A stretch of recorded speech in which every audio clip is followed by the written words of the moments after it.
Shalini has asked live. So Shalini, hello. Thank you for watching us on YouTube. This is much appreciated. So I haven't seen Shalini's question in advance, so now I'm totally nervous that I won't be able to answer it. So I haven't even read it. I'm procrastinating. Shalini, I'm reading your question now.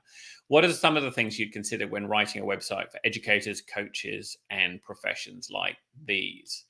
I'm going to assume from the question, Shalini, that you mean the educator or the coach has the website as opposed to the website is aimed at an educator or a coach as an audience.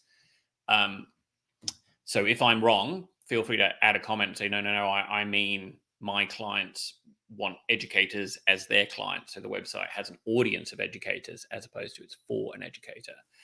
We've written a lot of websites for coaches, and I would say the number one problem that coaches have is they cannot explain what they do. It is really hard for them because it isn't tangible. A coach isn't like a physiotherapist where you can go in with a sprain and leave with a bandage or a stretch or an exercise feeling better and with a tangible result. Coaching can take a period of time. It's very hard to describe the transition from the person who arrived as the coachee to how they feel after having received a bit of coaching. But you do have to nail that down because people buy transformations. So somebody is going to an educator because they want to be transformed from ignorant to capable, or they want to be transformed from beginner to intermediate or intermediate to senior. Whatever it is that they want, it is a transformation. So you have to identify what is the transformation that somebody wants.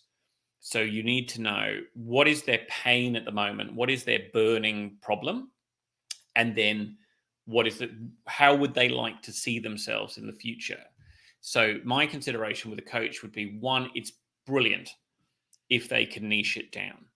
So for instance, one of the websites we wrote for a coach called James, James specializes in people who have reached a ceiling in their career by being technically brilliant. So they are excellent at what they do, but they have reached a level of seniority where they can't get any higher unless they get better at managing people.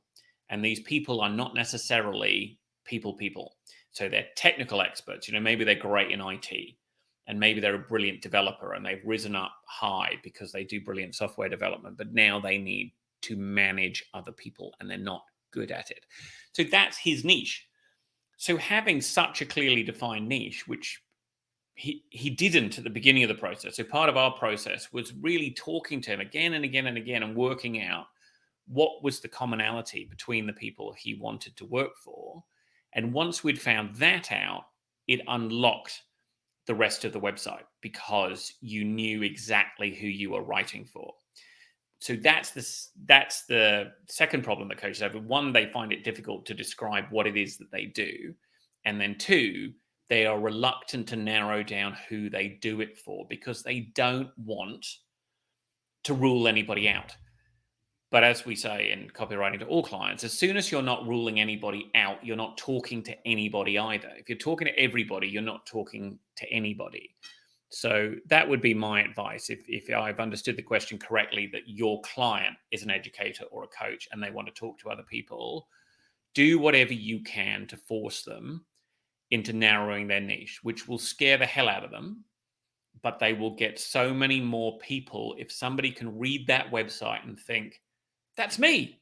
I have that problem. I recognize myself. Yes, that's the destination that I want to get to. Oh my God, I must call this person, rather than somebody who has a website that says, wherever you are and wherever you want to be, I can get you there, because that will hit the objections.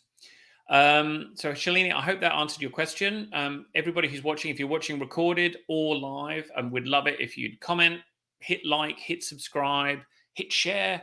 We're going to be back next week, and the more liking and commenting and sharing you do, the more people who'll know about this, the more likely we are to keep coming back, and the more likely you are to be reminded. And if you go to taleist.agency/SOS, there's a form where you can sign up and you get our newsletter, and you will also get reminders that the sessions are happening.